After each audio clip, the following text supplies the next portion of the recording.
Magandang araw po sa inyong lahat mga ka-review at welcome back dito po sa ating munting channel Pinas News Review, kung saan re-reviewin po natin ang mga mahalagang balita dito sa Pilipinas. Mga simpleng komento sa mga issue dito sa Pinas.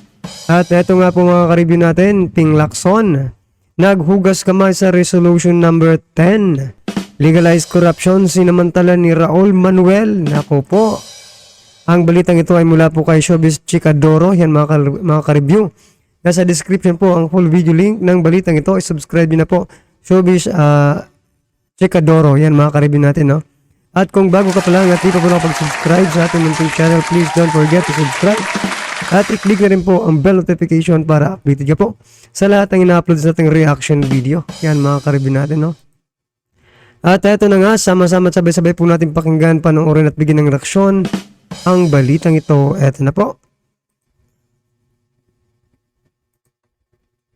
Sumagot si former Senator Ping Lacson hinggil sa usapin ng umano'y legalized corruption na na-exposed kamailan lamang at tungkol sa liquidation by certification ng Philippine Congress, pati sa Senate and House of Representatives. Nabanggit kasi ang kanyang pangalan dahil siya ang senador na nag-sponsor sa di umano'y legalized corruption scheme na ito, na naging dulot ay ang concurrent Senate Resolution No. 10 noong 15th Congress. Ang sabi ni Lacson nitong 2023 ay, I was tasked to file the said resolution, concurrent Resolution No. 10, which actually sought more accountability by justifying the liquidation of funds through the submission of receipts. Subalit, walang terminong liquidation of funds through the submission of receipts sa concurrent Senate Resolution No. 10. Dahil, eto daw ang verbatim na sinasabi ng concurrent Senate Resolution No. 10 na ang point ay, maintaining the prevailing of system of liquidation of respective budgetary allocations of each member of the Senate and the House of Representatives as classified. Samantala, ang sinasabi ng concurrent Yan mga ka-review, may word na classified. Senate Resolution No. 10 tungkol sa liquidation ng MOOE ay ito. In recognition of the delicate and unique nature of the functions, operational and organizational structures of the Senate, the House of Representatives, the Commission on Appointments and the Senate and House Electoral Tribunals. The Commission on Audit has consistently allowed the current system of liquidation by way of certification, duly signed by each senator and member of the House of Representatives, that such amounts allocated to each member of Congress as part of their maintenance and other operating expenses o MOOE were utilized or expended in the performance of their legislative functions. To cut the story short, ito yung legalized corruption ng Kongreso na ayaw pag-usapan ng Makabayan Bloc at ni Senator Risa Hontiveros, kung saan sila ay umano nakinabang sa hindi pag-individual na pag-audit ng COA sa kanila. Dahil sa mga ka-review po siguro yung ano, no, yung extraordinary fund nila. Nako. Eto, pakinggan po muna natin, no? resolution na ito ay hindi na hinahanapan ng mga resibo ang mga congressman at senador at lalo na itong mga transparency crusader kuno na Makabayan Bloc at Senator Risa Hontiveros. Sa 6 na taon ay nasa 100 milyon ang MOOE ng bawat congressman ng Makabayan Bloc at ni Senator Risa ay may kalahating bilyong MOOE sa 6 na taon bilang senador pero walang resibo. Halatang nanahimik sila dito. Ito rin ang resolution kaya nasusuportahan ni Raul Manuel ang recruitment at mga nasa bundok niyang kasamahan.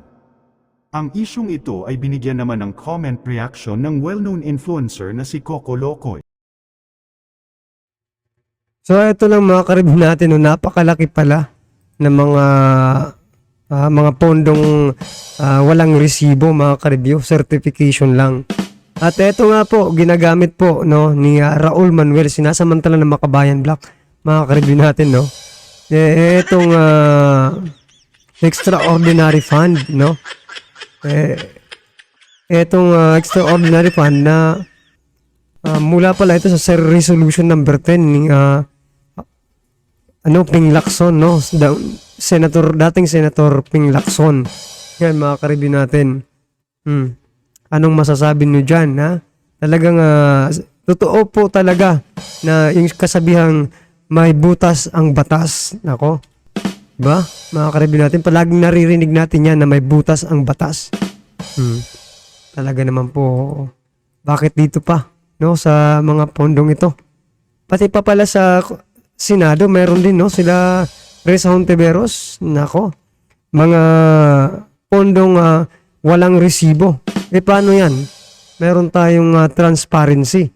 Dapat may transparent po ang gobyerno sa sa atin, no, mga ka-review natin, para alam natin kung saan napupunta yung mga pera natin. Diba? Hindi naman pwedeng utang lang sila ng utang tapos yung mga tax natin, yung ibabayad, diba? Utang sila ng utang ng pera tapos ginagamit dito sa mga pondo para sa kanilang pansariling, diba? Tulad dito kayo sa Makabayan Block, ano? Sa Kabataan Party List, saan kaya nila ginagamit itong kanilang extraordinary fund? So, eto, pakinggan po natin, mga ka-review natin. Panuuri ng full video para sa iba pang detalye na magsisimula naman pagkatapos ng maiksing intro.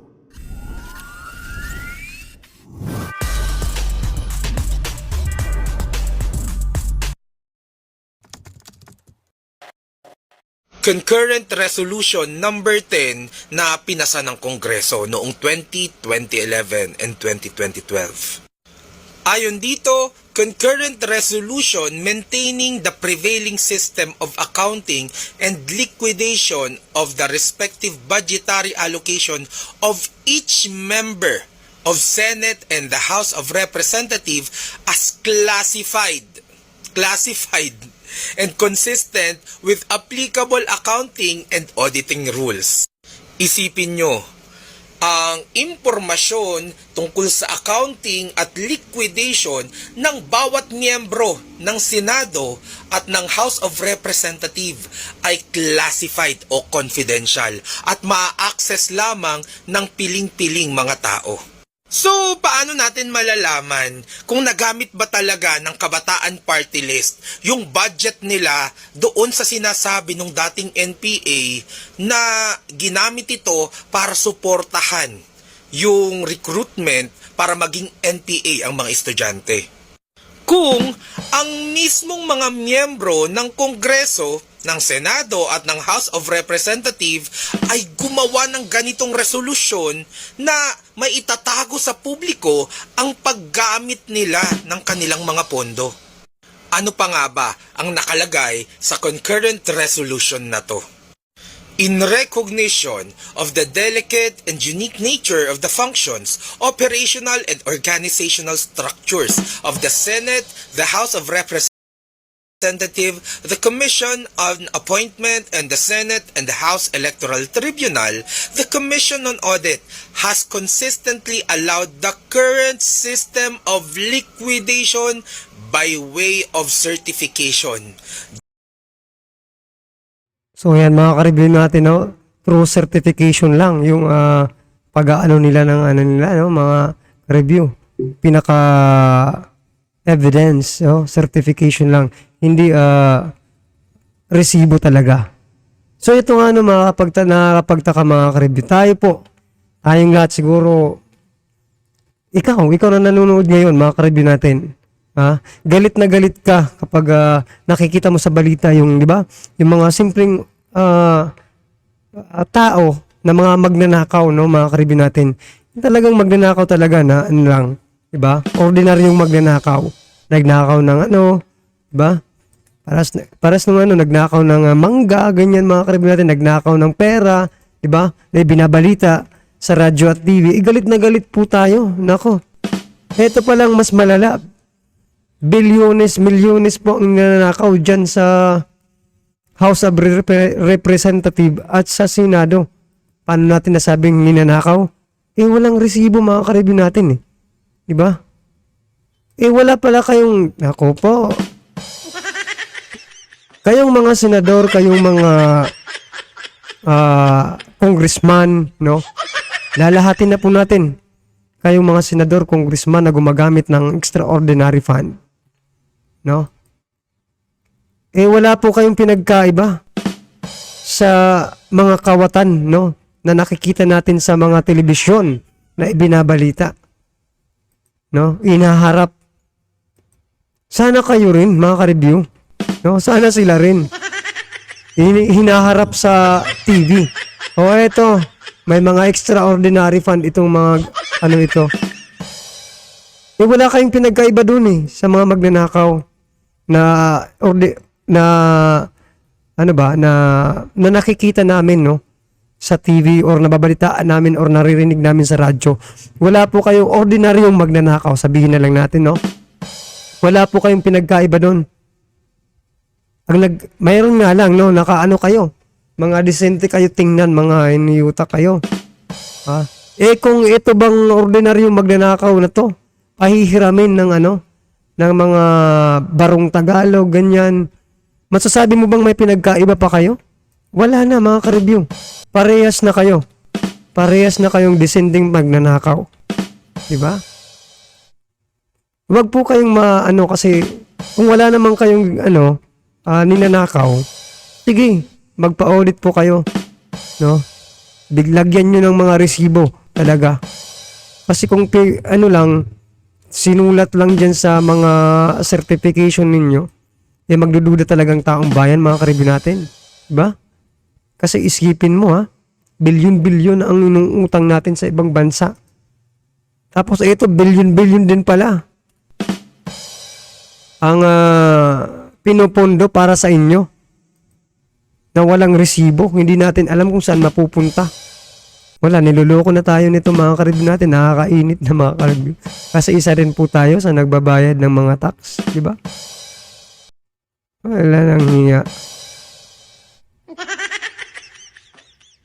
Nakakapanggigil, mga ka-review. Kayo po ba, nanggigigil po ba kayo sa naririnig niyo about dito sa extraordinary fund na walang resibo? Samantalang tayo, mga ka-review natin, pag tayo pumunta sa palaging may value added tax. Diba? May buwis tayong binabayaran, mga ka-review natin, diba? Bumili ka man lang dyan, diba?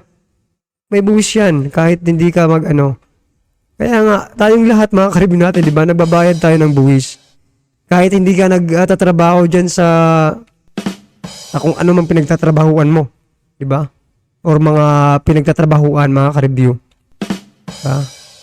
Sa mga kumpanya, kahit sa gobyerno, kahit hindi ka nagtatrabaho dyan, nagbabayad ka pa rin ng buwis pagkat ikaw ay kumakain, bumibili, diba? Sa mga tindahan. Tayo po yung tinataksan nila. Kaya may karapatan po kayong magalit, mga ka-review. So, iyan na yung utak na to. Ito, mga ka-review, papanoorin po natin. Pakinggan po natin itong Duly signed lamang by each senator and member of the House of Representatives that such amount allocated to each member of Congress as part of their maintenance and other operating expenses were utilized or expended in the performance of their legislative function. Meaning, para maliquidate nila at mapatunayan ang paggamit ng pondo nila, kailangan lang nila ng certification na ang kanilang pera ay ginamit nila para sa kanilang legislative function. Ganun lang kadali. Walang resibo, walang kahit anong kailangan pa. Hindi ito for investigation o for anything na importante sa national security. Remember, as part of their maintenance and other operating expenses. Talaga, ang bagay na to ay hindi nyo kailangan ng resibo at kailangan nyo pang itago sa publiko, maintenance and other operating expenses. Isa-isahin natin. Una, hindi kailangan ng resibo ng mga miyembro ng Senado at ng House of Representatives para gumasta at i-liquidate ang kanilang pondo. Kailangan lang nila na sabihin through certification na ginamit nila ito for their function as a legislator. Dito pa lang ay wala na tayong way para makita kung ginamit ba talaga nila ito sa dapat nilang paggamitan o hindi. Ang nakakapagtaka pa, this is just for maintenance and other operating expenses. Una pa lang yan. Pangalawa, Maliban sa sobrang luwag na pag-audit sa kanila at liquidation, ginawa pa nila itong classified o confidential. So yan nga po no, mga ka-review natin. Kaya pala nakapasa ang batas na ito kasi sila rin naman pala yung pumirma, no? At gumawa nitong batas na ito.